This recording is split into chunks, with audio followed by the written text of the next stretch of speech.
From here on out, every foul is flagrant, boy. Let's go.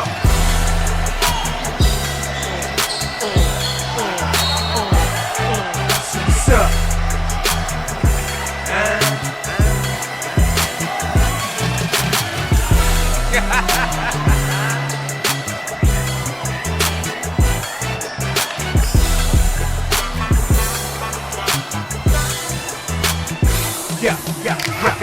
Came in a chokehold, more balls than Esco. All right, maybe you are now tuned into the chat room, your favorite baller's favorite podcast. Welcome back to the Chatroom Podcast. I am the Senator, and this is episode 14, I believe. I don't even remember. We took a week break, felt like a month. So I'm pretty sure it's 14. So episode 14. And with me today, I got Dewayne. What's going on? Got Coach. What's going on, yo? Got SA. Yo. And I think for this one here, we're not going to make it too long of an episode, but we got some topics that we got to discuss. Let's do a little check-in real quick. So it was just announced the next Verzuz is going to be Bone Thugs and Harmony versus 3-6 Mafia. What are y'all thoughts on that, and who y'all got winning?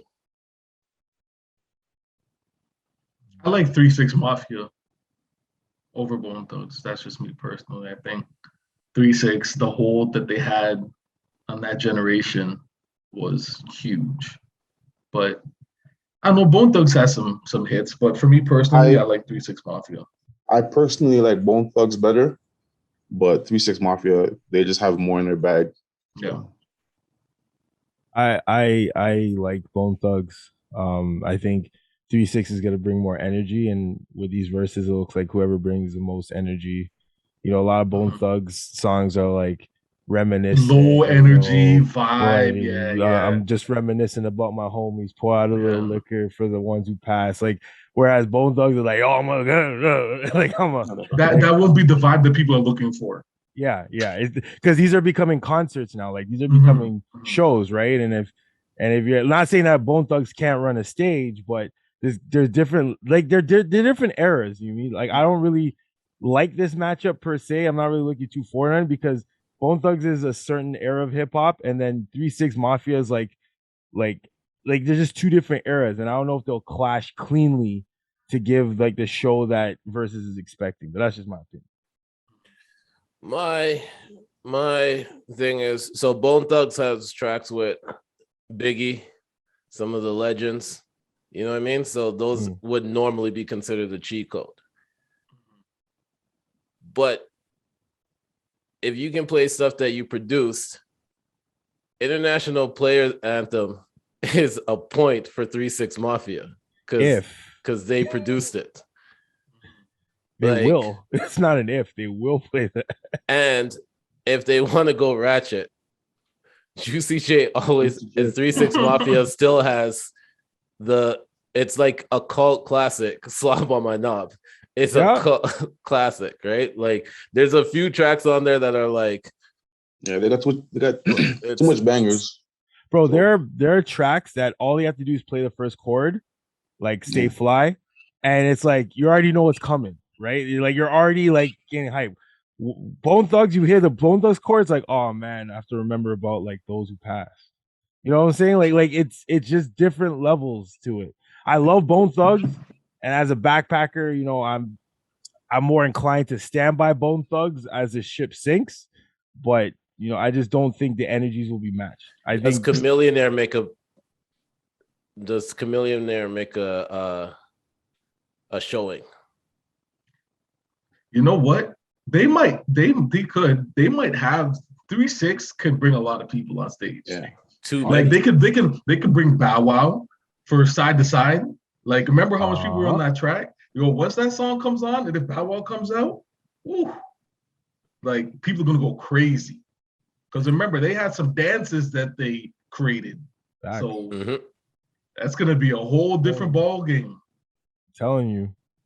And can Juicy J go into his personal bag? Yeah, for sure. You can. Yeah, There's no rules to say you can. That's what I'm saying. So, Bro, yeah. It's kind of not fair, you know. I'm Yeah. Sean was right. The matchup doesn't really make sense. It's not really fair, you know. I liked the matchup. I called the matchup a little bit earlier that this was going to be the one. I think the reason why I called it was because I looked at, for us being in Canada, we saw like the impact of like 3-6 a little bit more because it was more national at that point and stuff like that. But 3-6 had a following. I mean, Bone Thugs and Harmony in that Midwest movement, like they were influential in that Midwest movement, right?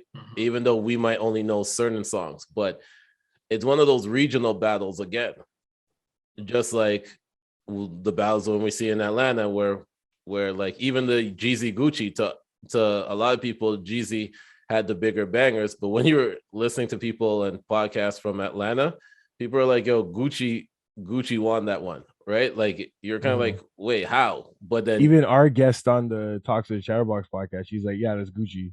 Yeah, From like Atlanta. the impact is different in the region compared to nationwide, right? So it's gonna be interesting to see.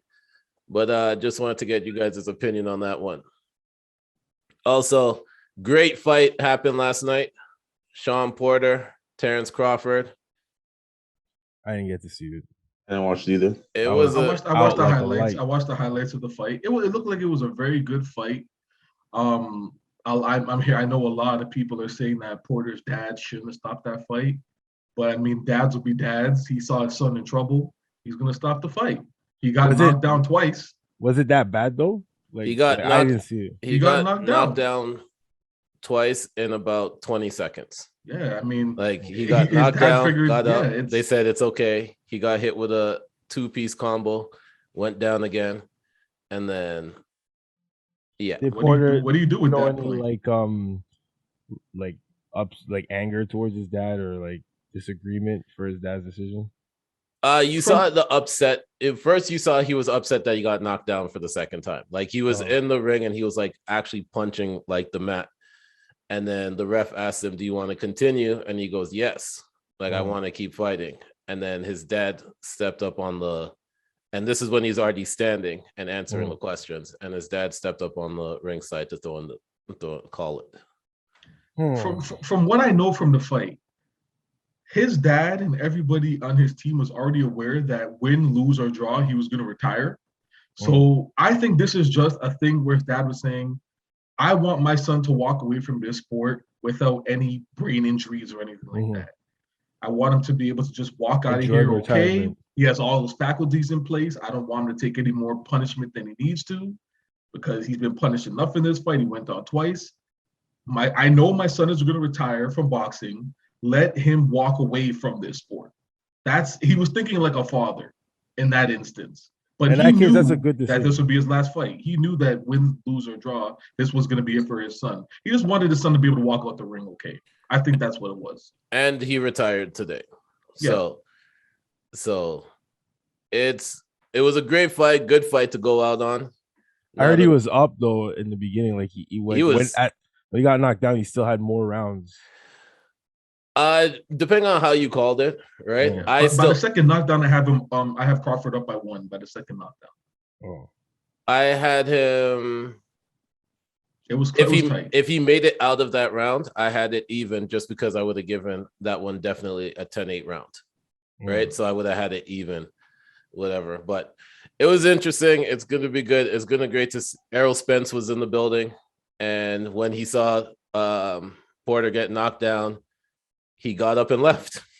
And the whole conversation was Errol Spence versus Terrance Crawford. Like, will that happen? So I think that's the only matchup left at this point right now. Garcia wasn't there? Huh?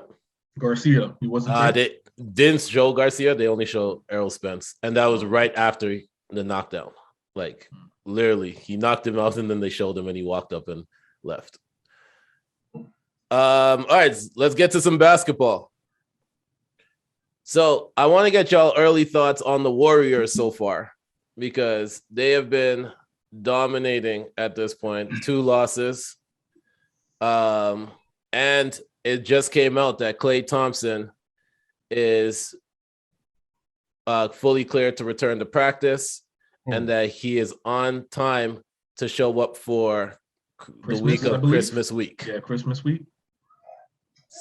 So what are y'all thoughts on that? On the Warriors and Klay Thompson returning? Scary hours. A revival? Scary hours. Think about how good this team is now. They don't even have Klay.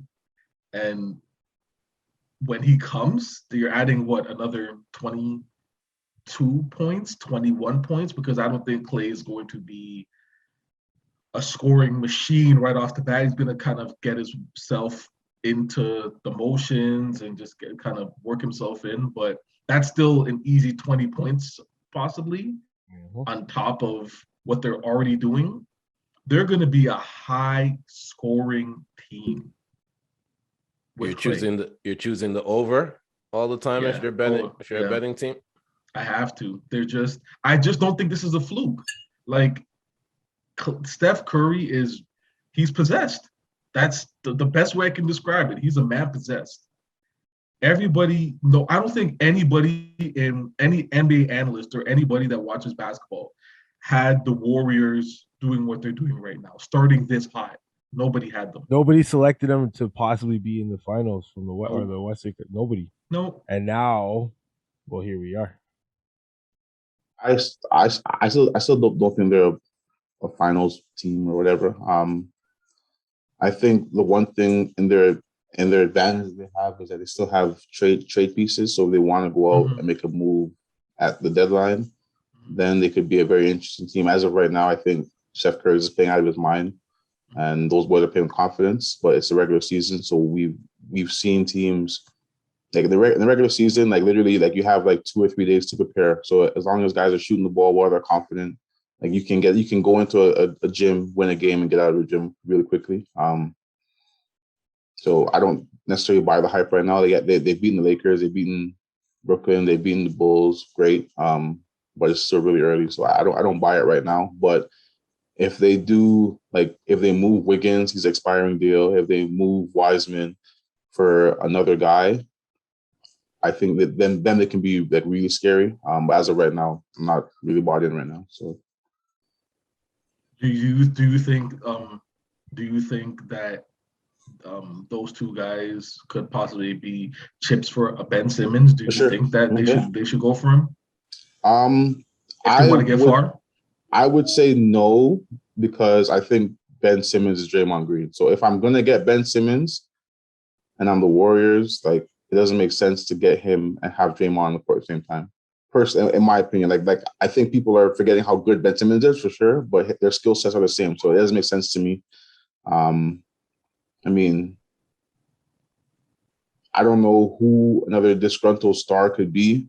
But like you can definitely package Wiseman, Wiggins, a draft pick or two, like a first round draft pick and a late draft pick for somebody. I just don't know who that guy is right now, who that disgruntled star is, but they're gonna be a player come trade deadline for sure. I don't know if Ben Simmons is the answer though. SA, what do you think? I'm just thinking this is eerily reminiscent of like the run they went on that record season. And then to have like the missing piece from that record season. I don't think it's all hype. I think it's legit an idea of what to come, and Klay could either go either way. Klay could either make things awkward at first, or he can fit it right off the bat. But either way, having Klay back does make them more dangerous. And with Coach saying that they also have like good pieces to trade for even more weaponry, I definitely think they're making a case that they are a team in contention for the finals. I don't think it's all hype. You know what I'm saying? But again, it's still early in the season to like put a stamp on anything conclusive. But I do have my eye on them for possibly being in the final. I didn't before, and now I do. I don't see them making any trades, to tell you the truth. I think that Wiggins is going to end up re-signing there. And I think they have promise in Wiseman, so I don't see them actually making a move like that. So my only question is, who do you put on the bench? Because you're gonna have Steph, Klay, Wiggins, and Poole. You got to bet one of them. Poole. You're gonna have to bet. You're gonna have to bet Poole. You're just gonna have to. And he's been great for them so far. He's been great for them, yeah. So. Yeah, he's been amazing. But I think that they like. I think Wiggins has finally found a place that he's looked at for his skill set. Yep. Right. Like they play to his strengths. Like Minnesota, they expected more than what he was. I'm not saying comfortable doing, but more than what he was able to do at the time. Mm-hmm. I think in this, he's in a system that plays towards his strength. Yep. You can see the impact that he has on the court too. Like it's a whole nother thing. I could see them re-signing him, and Wiseman is still on his rookie deal. So you're just like, give him a year when he comes back to see if that's really what you want to do, right? Because even though the big man position is kind of dying out, if he can work on his shot a little bit more, he'll be a problem with Golden State for like 2 years, right? Or the remaining of the rookie deal. So that's just my thought. Klay, we're happy. It's been a long time since you've played. We always got to see like the videos of you taking shots in practice and stuff, but to actually see you on the court will be dope. Back. Jackie Moon Klay. All right, so let's talk about coach's team real quick. I was coming across an article and it said that the Lakers are wasting Melo's talent. And I wanted to ask you, what are your thoughts on that? That's crazy because he's in contention for 6th Man of the Year. So that's crazy. You have him and Hero going back and forth at it, right? I think Hero is by far, like he's the favorite right now for sure. But Melo is right there. Like he's not far away. Like he's like if Hero is 1A, Melo is like 1C or whatever, 2, like whatever you want to call it. Like he's the next man up. So I think he's having a great season. The only thing is that, like as you guys know, like I'm not a Westbrook fan. So once that move what happened, like I kind of wrote him off. But the move that I said earlier that I didn't like that happened was losing Caruso. Just his defensive intensity and like him and Braun built a connection on the court. So like he's the one guy where I didn't like them letting him go. But as long as Braun, AD are healthy going into the playoffs, I don't say not worried, but I have faith in those two over anyone in the West. The only team that I look at that could be scary is Golden State, just because the number of threes they shoot, and Steph is playing at an unreal level right now. So all that being said, I think Lakers are fine. But so you have more faith in LeBron and yet to be postseason proven AD, who's I think AD has proven himself in the postseason. In the bubble. Doesn't matter. I think he's proven himself in the postseason. In the bubble, when it matters. No lights, no fans, controlled version of the actual postseason. I think he's proven himself in the playoffs. Yes. Okay. I mean, last year would have said differently. He got hurt. Yeah, but he wasn't really amazing up to that injury though. In the 2 games he played, he had like 35 and 15. But so I think he's proven himself. Did they win both of those games? Yeah, they did. They did? Okay. Yeah. So I think he's proven himself in the playoffs. It's just the one thing that has been a question on his record, his career, his whole thing has been injuries. And this year, bubble was after a 4-month break, right? I'm pretty sure, yeah. And then last year, after a full season, he got injured. Him and Braun got injured. And if we're being fair, last year was the shortest turnaround any pro season. That's true. That's true. So, I think they'll be fine. The biggest question I have with the Lakers is just Westbrook. He's the biggest question I have. So I'm not worried about LeBron. I'm not worried about AD on the court, if they're on the court. If they're not on the court, that's another story. But if they're on the court, I'm not worried about them.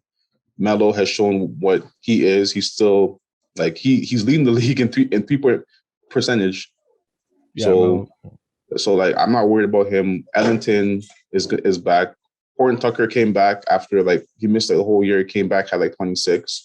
They're gonna get back who else they're missing? Ariza. They're gonna get back Ariza. So I think they're gonna be fine. It's just I don't know what the answer is for Westbrook. I don't know where you go with that. I love the fact that he competes, but I don't know how you defend him leading the league with like 6 turnovers a game, and that's on the low end of what he gets per game. Like he's usually around 8, 9, 10 turnovers a game.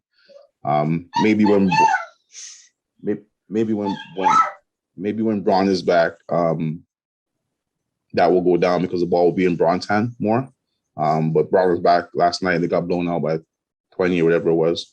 Because I don't think they still have that formula where like Russell, Braun, and AD can share the same floor space and have like an effective offense, right? Like, because how is Russell when he doesn't have the ball in his hands? Because at some point to lessen those turnovers with Braun being on the floor, you're saying Braun has to have the ball in his hands. So how effective is Russell without the ball in his hands, right? Like he stepped up when he needs to, when like AD's injured or LeBron's injured, you know what I'm saying? Or someone's like not like really getting that many minutes. So my question is, how effective are you guys? Because you guys have to go into playoffs with a full team, right? So how like we don't have an accurate measure of how that can work with those three. Yeah, so that's why I said like I just don't know. Like he's the X factor, and I hope to God that we trade Bazemore or release him or whatever because he's been dog shit. But with Horton Tucker and Ariza and Ellington and Monk, with those guys, like Bazemore will be at the end of the bench. So like I'm not necessarily worried about him. But yeah, Westbrook is the only guy where I'm like, if he figures it out, we'll be fine. If he doesn't figure it out, we'll be a second round exit team. So that's where I am. Okay. And Dwayne, do you have anything to add to that? No, I don't care about the Lakers. All right. Why are you so dry with it? The Lakers will be the Lakers. Like, what more can I add to that? They're consistently not healthy, and they're just a mess. I'm enjoying the show. There's nothing I can say about this team. This is the new Lake show. I'm enjoying it. From that first game where they're all fighting each other. They're just messy right now. We'll see what happens with them. That's all you can say, really. We'll see. The desperate basketball players of Hollywood, yo. There was a reality show. There was breaking news this morning that should not even really be considered breaking news, but the Kings have got rid of Luke Walton. No. Oh, God. After that Raptors game, I'm not surprised. Hold on a second. Bringing that up, sorry, I have something to say. Correct me if I'm wrong, I didn't look into this. Okay. So is it true that the King Stadium played, was it Bleeding Love, when Siakam was bleeding from his temple from a UFC elbow? Yep. Okay. I don't want to hear again ever that the audience was clapping when KD got injured, because no one said jack about that. This man is bleeding from his temple, and I think you know what? I think an Achilles tear is a little different than we weren't celebrating. We weren't celebrating the tear. We were celebrating the play. Okay, bro. I think 80% of the people were celebrating the tear. Like I'm not even. Were you there? I'm not capping. Listen, were you there? Were you there? They were. Were you at the game? Go do an interview right now. Those people, and they'd be like, low key, yeah, we were celebrating. Okay. So only when Toronto does it, huh? I'm a Toronto fan, and even I know that 80% of those people were clapping. I was actually at the game, and I know that's cap. That's cap. They were celebrating the play. They weren't celebrating. I disagree. KD, you weren't there. I was there. And Sean, they weren't celebrating. We are we're Toronto people. You know. So why was Lowry telling everyone to Be quiet then. He was like this. He's like, I don't know from his perspective. That's what it looked like. From my perspective, we weren't celebrating the Achilles. That was like we were. Toronto has Toronto mans. They have Toronto mans. Yeah, those mans couldn't afford playoff tickets. All right, you know how Toronto mans are. They were not. You know how Toronto mans are. Y'all are wild. So now the question comes up: who should replace Luke Walton? Who do you guys feel should replace Luke Walton? A cardboard cutout would work. But I'm in between two things. I'm in between. Mark Jackson deserves second. Just about to say that. Yeah, just about to say that. He deserves second opportunity. Like we saw what he's done. Like he has built this Warriors team from the ground up. Well, not this Warriors team, but he built the last version of the Warriors team. Yeah, up. So I like that option, but I'm also in the belief in the mind frame of giving young guys, young bloods, new opportunities and giving them opportunities to be successful. I just don't know where they go from here, but my first option would be Mark Jackson. That's it. Yeah, me too. I was going to say Mark Jackson as well. He deserves the opportunity. I don't care about the Kings. I keep forgetting they're a franchise, but yes, Mark Jackson. I'll third that. Michael Jackson. As soon as like the Raptors are up by, the Kings got talent like Fox, Hield, like the Bagley, like they got pieces, they got talent. Harrison Barnes is there. It's just the team has no direction. They just don't. Yeah, they're not going nowhere. What they want. They've lost like 7 of the last 8. Yeah. They're just a bad basketball team cohesively. Those guys just don't match. Bad culture, bad. I wouldn't say they're bad. I would Well, I'm talking about mesh wise, like team wise. Yeah, I don't feel like they mesh well.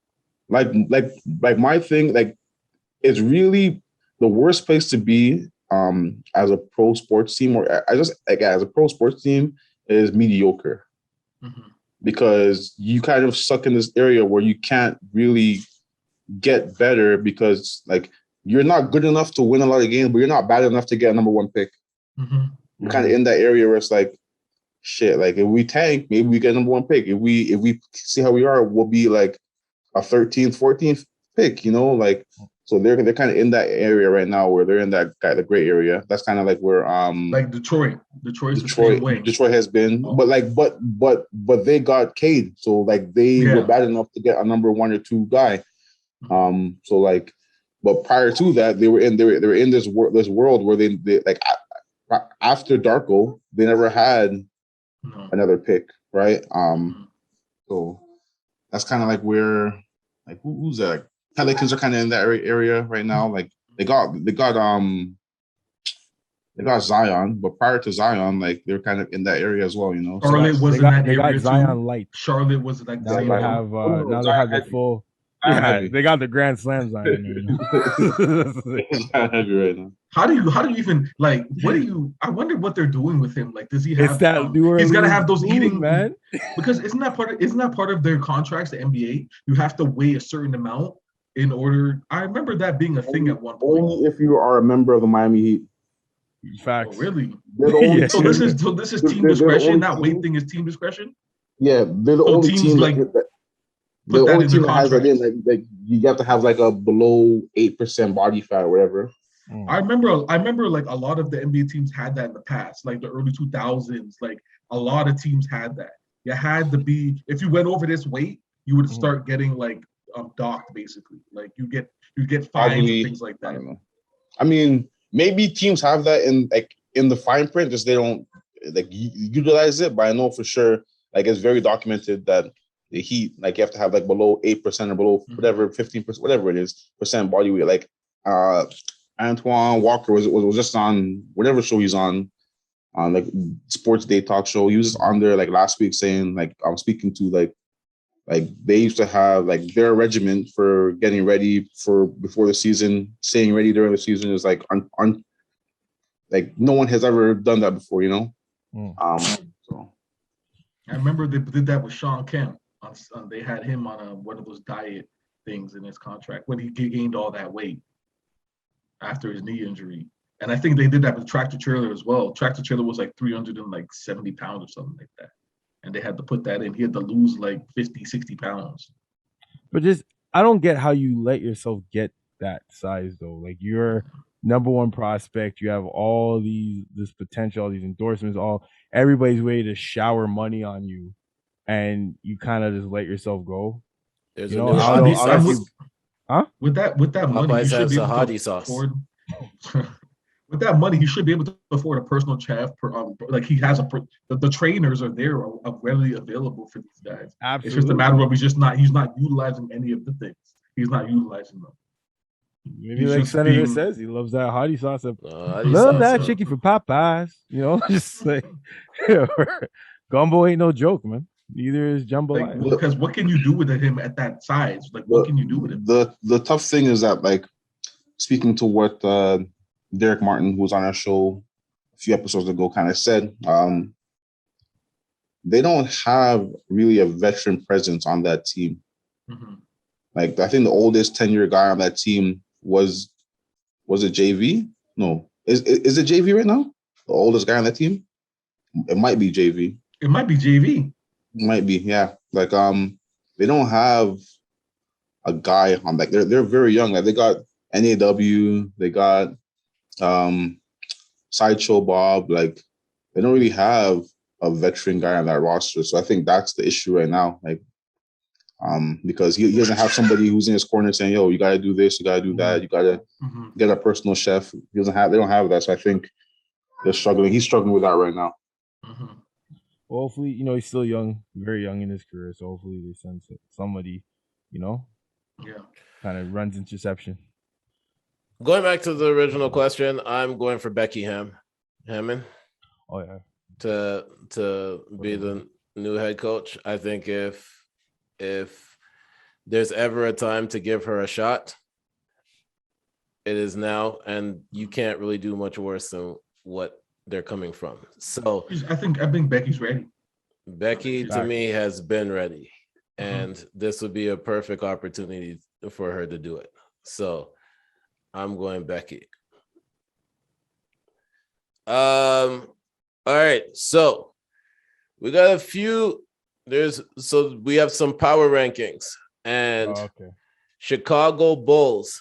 This has been the highest that they've been ranked since the Derrick Rose, Luol Deng, Joakim Noah days.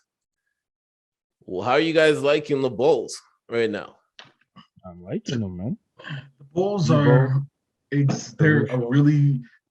exciting team. They're young. These guys, they move the ball well. I mean, it's, you know, what's good watching this team is watching Lonzo Ball. Just watching the way he's progressed over the years and just improved his game. Lonzo Ball, his 3-point percentage has gone up every single year he's been in the league. And just watching him be a floor general, he's moving the ball, he's finding like the space, everyone's got good spacing on that team. And he's the one, I think, that gives everyone kind of clicking on all cylinders in that team. He's the one that gets their offense going. And then on the defensive end, I mean, everyone's doing their part. Caruso, you're seeing the athleticism that this guy's showing you day in and day out. And Caruso was passing the ball really well as well.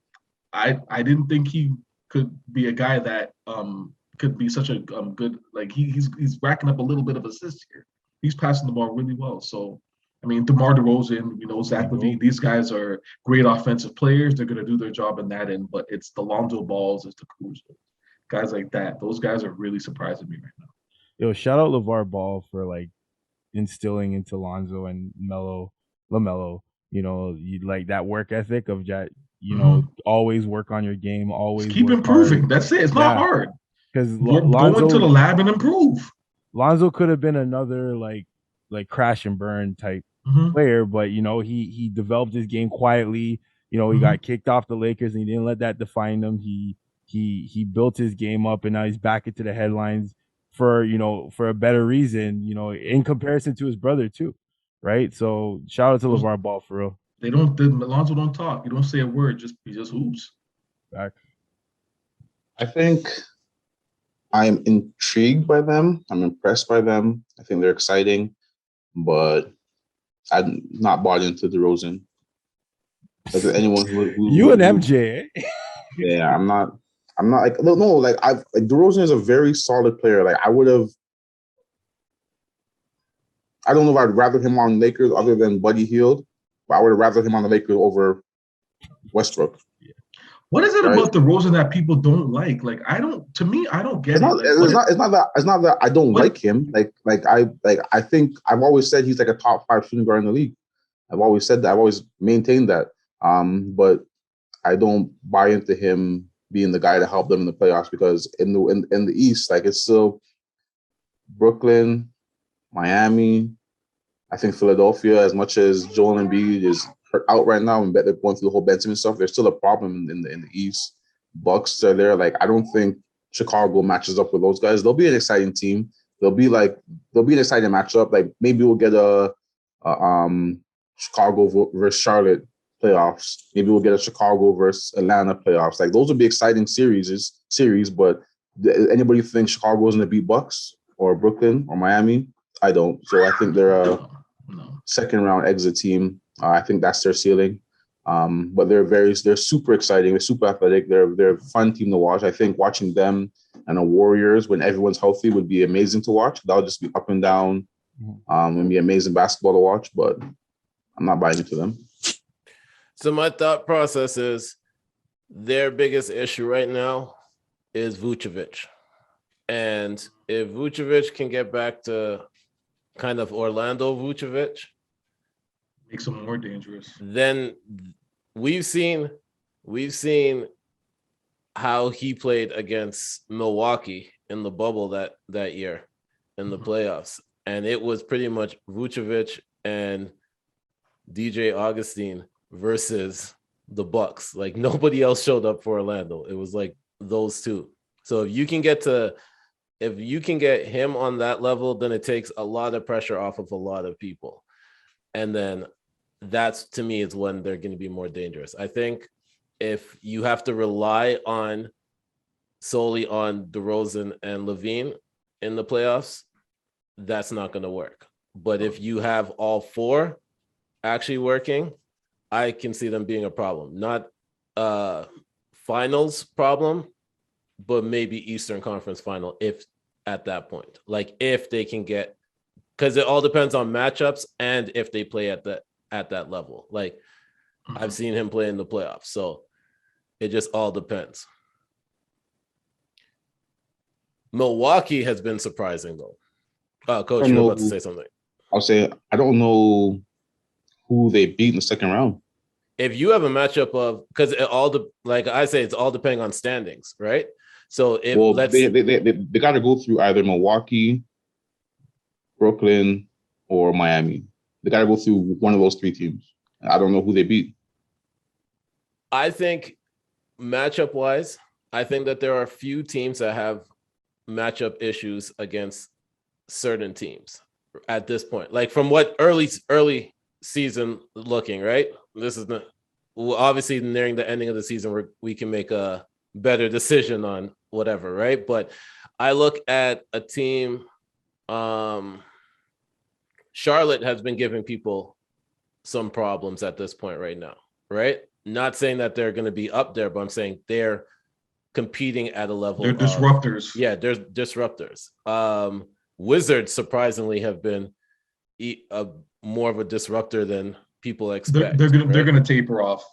I think so too. But I also can see them doing like getting to like the play-in game and just being a disruptor, like taking a team to 7 games and just tiring them out, and then the next round, like let's say Chicago sweeps or goes 5.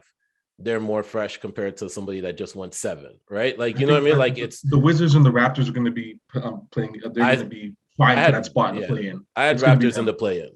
I had them 7 to 10. Like that's where I had them. But it is what it is. We'll see.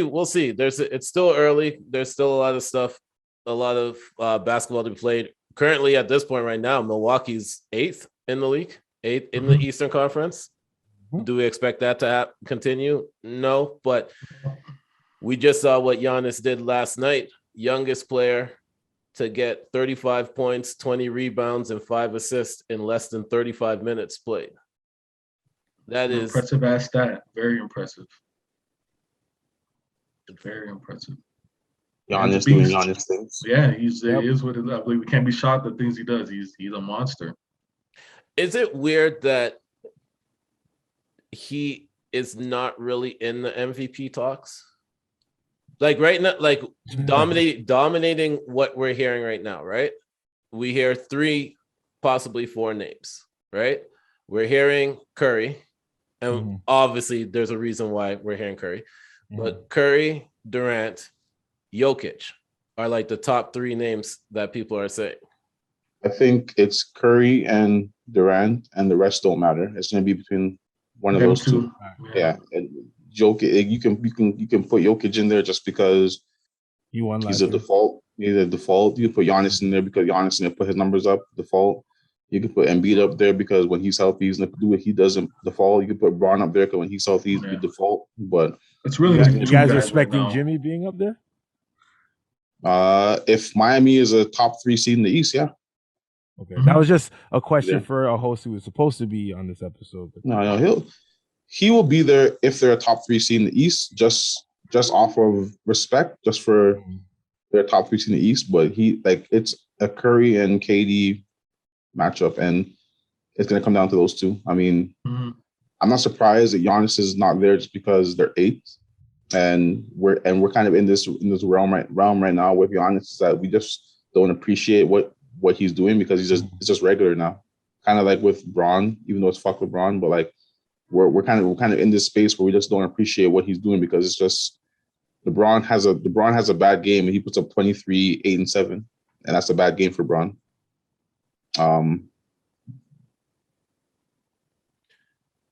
Giannis puts up 40, like whereas Lakers, he had 42 and 15, missed 5 shots, and everyone's like, yeah, that's a Giannis game. You know, like that's crazy to me.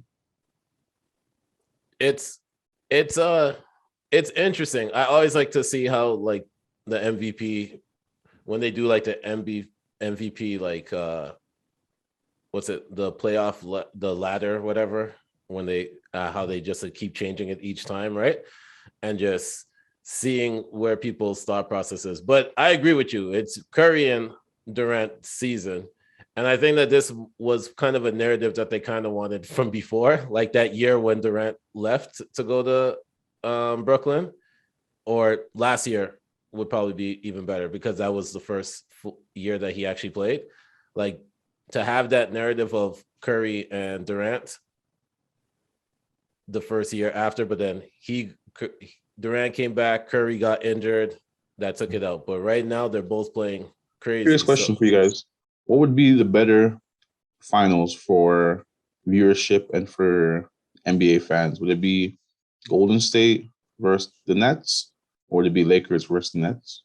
Golden State versus the Nets, hands down. Not even a question. Anytime you see KD and Steph going at each other, that's what's good for TV. KD versus his old alma mater. I think it might be Lakers. I think it'll be Lakers. I think it'll be Lakers because of Westbrook and Durant. I think Westbrook. And then if my thought process is if Nets make the finals is because Kyrie's there. That's my thought process. So if Kyrie's there and the narrative Kyrie and Braun, Westbrook and KD and Braun, like I just think all that narrative, I think it will surpass Harden, Westbrook. Yeah, I think it will surpass the KD and Golden State. You also have the other storyline about how KD's rings are illegitimate. And like, I know he has Harden on his team right now, but that's not Harden. That's like no beard Harden, if we're being honest, right? So KD is kind of like finally doing it on his own versus against the team that everybody's saying is where his illegitimate rings lie. And Golden State's just fun to watch. And Curry versus KD is fun to watch, right? So you have enough storylines there. You have deep roots, or you have the freshest storyline. Like Kyrie and LeBron's beef is not as fresh as KD. And I'm not saying they have beef, but the storyline of KD versus Golden State, because they were the previous champions before the Raptors and before the Disney bubble.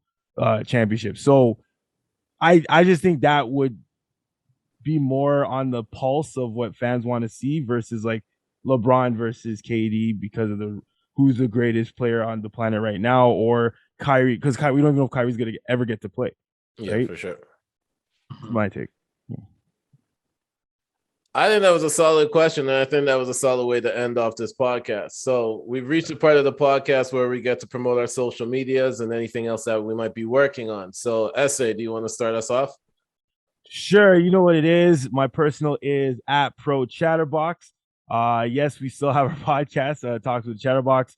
Had some health situations going on. Everything is good. Everybody can chill. We're all good. But that was because I posted that and I didn't realize how eerie it sounded, or how like it wasn't giving enough information. But everything's good. So we will be back this week coming.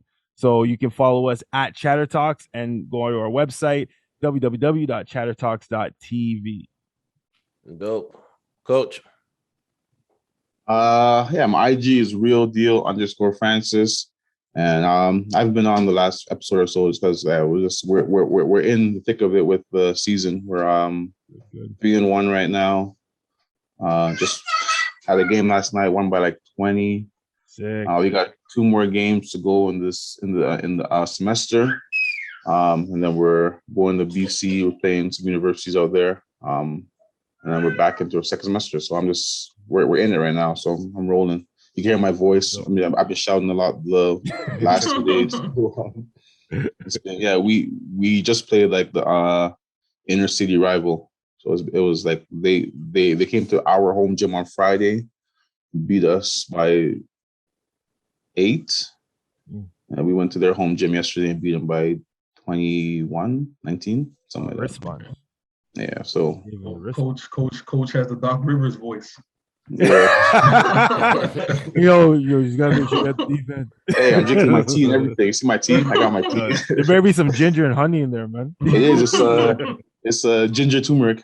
Yeah. That'll work. Yeah. Dwayne. Yeah, you could just follow me on Instagram, Chaz_Tannenbaum. And if you want, Twitter, Casher10. Dope. You can follow me on Instagram and Twitter at The Senator.